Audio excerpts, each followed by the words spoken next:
जिसे कहते हैं ना, फल एक है या क्या डिफरेंस है दोनों में? एक ही बात है कि वृंदावन के राजा दो, एक राजा नहीं है वृंदावन में। वृंदावन के राजा दो, ऐसा भी नहीं है कि एक राजा एक रानी है। वृंदावन के राजा दो, श्याम राधिका रानी, दोनों ही राजा हैं वृंदावन के। तो आप जय श्री कृष्ण बोलो, जय श्री राधे बोलो, उसमें कोई ऐसा अंतर नहीं है, वो समान ही है। बस ये जय श्री कृष्ण बोलते हैं तो श्री जी को अच्छा लगता है जी, राधे राधे बोलते हैं तो ठाकुर जी को अच्छा लगता है जी, अब आपके ऊपर है कि आप किसको मनाना चाहते हो या किसको प्रसन्न। हम तो दोनों बोलते हैं। जी, तो आपने कहा राधे राधे तो राधे राधे, वैसे कहें तो जय श्री कृष्ण। तो दोनों ही सम हैं, दोनों में कोई अंतर नहीं है। राजा रानी भी होते तो ये होता है ना, राजा की ज्यादा अथॉरिटीज होती हैं, रानी की थोड़ी कम है, लेकिन नहीं, हमारे वृंदावन में दोनों राजा हैं जी, और श्री जी की थोड़ी ज्यादा ही है, चलती है। जी, तो इसलिए सब लोग राधे राधे बोलते रहते हैं।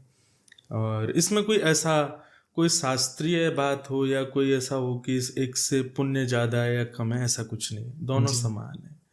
तो आप राधे राधे बोलो, जय श्री कृष्ण बोलो, दोनों समान। पर कहते तो ऐसा है ना कि श्री जी जल्दी सुनती है, मतलब जितना सुना है कि वो। पर आप राधे राधे बोलोगे उससे श्री जी थोड़ी सुननी है। राधे राधे बोलने से तो ठाकुर जी प्रसन्न होते हैं। अच्छा, कोई आपका नाम ज्यादा बोले जी, और आप उससे प्रसन्न हो रहे हो तो इसका मतलब तो आप बड़े अभिमानी माने जाओगे कि आप अपने नाम से खुश हो रहे हो। जी, पर आप जिससे प्रेम करते हो उसका नाम कोई बोले तो आपको प्रसन्नता हो रही, तो आप प्रेमी माने जाओगे। जी, प्रेम के अधिष्ठाता हैं दोनों। जी, तो ऐसे कृष्ण नाम बोलने से किशोरी जी खुश होती हैं और राधे राधे बोलने से ठाकुर जी प्रसन्न होते हैं। हाँ जी, तो निश्चित है कि आप राधे राधे बोल रहे हो तो उससे श्री कृष्ण ही प्रसन्न हो रहे हैं, किशोरी जी प्रसन्न नहीं हो रहे हैं। अच्छा, किशोरी जी को प्रसन्न करने के लिए तो जय श्री कृष्ण कहो, तब किशोरी जी रीचेंगे। तो दोनों कहें जय श्री कृष्ण राधे राधे। जब वृंदावन जाओ तब राधे राधे बोलो, जब वापस आओ तो जय श्री कृष्ण बोल के आओ।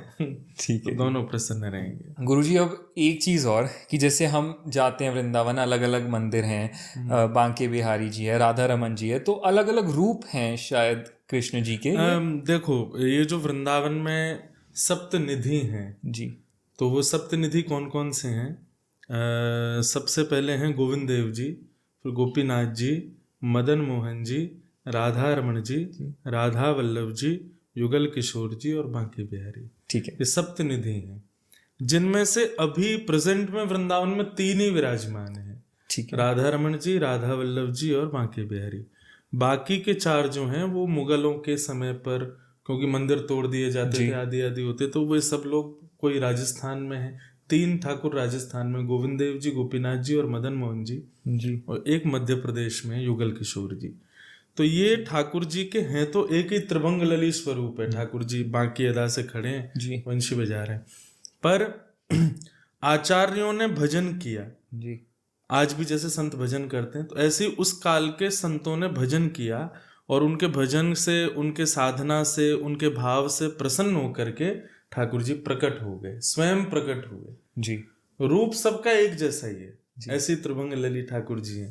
पर जैसे स्वामी श्री हरदास जी की साधना से बिहारी जी प्रकट हुए। ठीक है, गोपाल भट्ट गोस्वामी जी, उनकी तो बड़ी सुंदर कथा है कि नृसिंह चतुर्दशी थी। जी, नृसिंह भगवान प्रकट हुए थे खम्भ में से, प्रहलाद ने उनको प्रकट किया। तो नृसिंह चतुर्दशी थी, सब जगह नृसिंह अवतार की कथाएं चल रही थी, उत्सव चल रहे थे। तो शालिग्राम जी की सेवा करते थे गोपाल भट्ट गोस्वामी जी। तो शालिग्राम जी को चंदन सेवा आदि कर रहे थे नरसिंह चतुर्दशी वाले दिन, और मन में विचार करने लगे, भगवान आप प्रहलाद के लिए खंबे से प्रकट हो गए थे रूप धारण करके, और हिरण्यकश्यप का आपने वध किया, क्या मेरे लिए आप शालिग्राम से प्रकट नहीं हो सकते? हो तो आप शालिग्राम में भी, शालिग्राम आपका ही स्वरूप है, पर मैं चाहता हूं मैं भी मुकुट पहनाऊं, मैं भी कुंडल पहनाऊं, मैं भी श्रृंगार करूं, मैं भी राग भोग, मैं भी अपने ठाकुर जी की नाक देखूं, कान देखूं, आंख देखूं। आप उनके लिए खंभ से प्रकट हो गए, क्या मेरे भजन से आप शालिग्राम से प्रकट नहीं होंगे? इसलिए रात भर विरह में रोते रहे, ठाकुर जी आप प्रकट हो जाओ।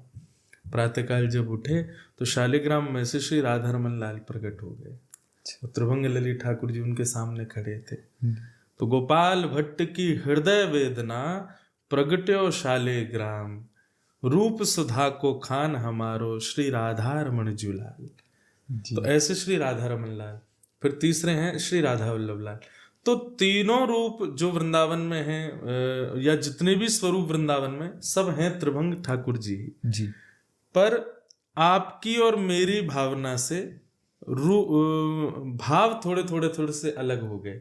जैसे कि बालक तो सब घर में जन्म लेते हैं, पर माता पिता के इच्छानुसार, उनके भावानुसार उनके गुण थोड़े बदल जाते हैं। जी। ऐसे ये सब ठाकुर जी वृंदावन में अपने साधकों के भजन से प्रकट हुए जी। और वहाँ विराजमान हुए। तो वो कोई उनके बहुत सारे रूप अलग अलग नहीं, एक जैसे ही हैं सब, बस थोड़े